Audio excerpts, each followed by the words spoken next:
एक बकरी थी, रोज सुबह जंगल चली जाती थी, सारा दिन जंगल में चरती और जैसे ही सूर्य विदा लेते इस धरती से बकरी जंगल से निकल आती। रात के वक्त उस जंगल में रहना पसंद नहीं था। रात को वह चैन की नींद सो जाना चाहती थी। जंगल में जंगली जानवर क्या उसे सोने देंगे। जंगल के पास उसने एक छोटा सा घर बनाया हुआ था। वह उस घर में आकर आराम से सो जाती थी। कुछ महीने बाद उसके 4 बच्चे हुए। बच्चों का नाम उसने रखा आले, बाले, छुन्नू और मुन्नू। नन्हे नन्हे बच्चे बकरी की और प्यार भरी निगाहों से देखते और माँ से लिपट कर सो जाते। बकरी कुछ दिनों तक जंगल नहीं गई। आसपास उसे जो पौधे दिखाई देते वो उससे ही भूख मिटाकर घर चली जाती और बच्चों को प्यार करती। एक दिन उसने देखा कि आसपास और कुछ भी नहीं है। अब तो फिर से जंगल ही जाना पड़ेगा, क्या करें। एक सियार आसपास घूमता रहता। वह तो आले वाले छुन्नू और मुन्नू को नहीं छोड़ेगा, कैसे बच्चों की रक्षा करे। बकरी बहुत चिंतित थी। बहुत सोचकर उसने एक टटिया बनाया और बच्चों से कहा, आले बाले छुन्नू और मुन्नू, ये टटिया ना खोलना। जब मैं आऊं आवाज दूं तभी ये टटिया खोलना। सबने सिर हिलाया और कहा, हम ये टटिया नहीं खोलेंगे जब तक आप हमसे नहीं बोलोगे। बकरी अब निश्चित होकर जंगल चरने के लिए जाने लगी। शाम को वापस आकर आवाज देती है, आले टटिया खोल, वाले टटिया खोल, छुन्नू टटिया खोल, मुन्नू टटिया खोल। आले वाले छुन्नू मुन्नू दौड़कर दरवाजा खोल देते हैं और माँ से लिपट जाते हैं। वह सियार तो आसपास घूमता रहता था। उसने एक दिन एक पेड़ के पीछे खड़े होकर सबको सुन लिया। तो ये बात है, बकरी जब बुलाती है तभी बच्चे टटिया खोलते हैं। एक दिन बकरी जब जंगल चली गई, सियार ने इधर देखा और उधर देखा और फिर पहुंच गया बकरी के घर के सामने और फिर आवाज लगाई, आले टटिया खोल, बाले टटिया खोल, छुन्नू टटिया खोल, मुन्नू टटिया खोल। आले बाले छुन्नू और मुन्नू ने एक दूसरे की ओर देखा। इतनी जल्दी आज माँ लौट आई। चारों बड़ी खुशी खुशी टटिया के पास आए और टटिया खोल दिए। सियार को देखकर बच्चों की खुशी गायब हो गई। चारों उछल उछल कर घर के भीतर जाने लगे। सियार कूदकर उनके बीच आ गया और एक एक करके पकड़ने लगा। आले वाले छुन्नू मुन्नू रोते रहे, मिमियाते रहे, पर सियार ने चारों को खा लिया। शाम होते ही बकरी भागी भागी अपने घर पहुंची। उसने दूर से ही देखा कि टटिया खुली हुई है। डर के मारे उसके पैर नहीं चल रहे थे।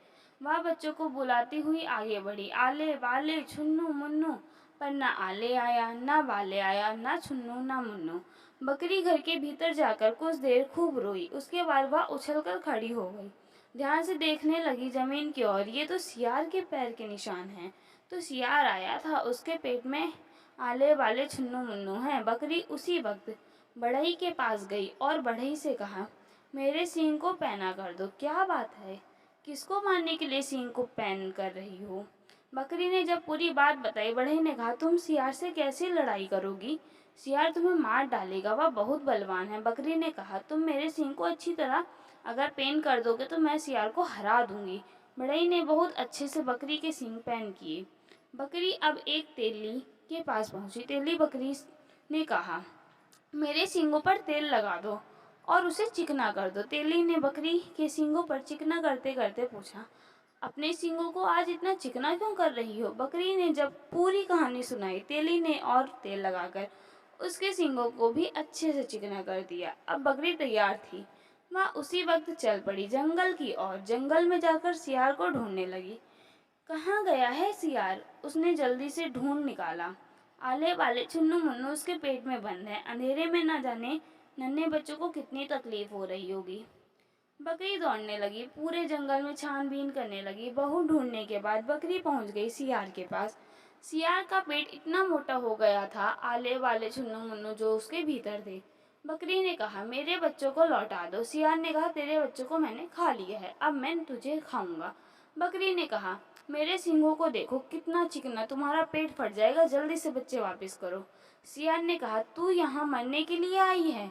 बकरी को बहुत गुस्सा आया। वह आगे बहुत तेजी से बढ़ी और सियार के पेट में अपने सींग घोंप दिए। जैसे ही सियार का पेट फट गया, आले वाले छुन्नू मुन्नू पेट से निकल आए। बकरी खुशी से अब चारों को लेकर घर लौट गई। तब आले वाले छुन्नू मुन्नू टटिया तब तक नहीं खोलते जब तक बकरी 2 बार 3 बार दरवाजा खोलने के लिए नहीं कहती। रोज सुबह जाने से पहले बकरी उन चारों से फुसफुसाकर कहती जाती कि वह कितने बार टटिया खोलने के लिए कहेगी।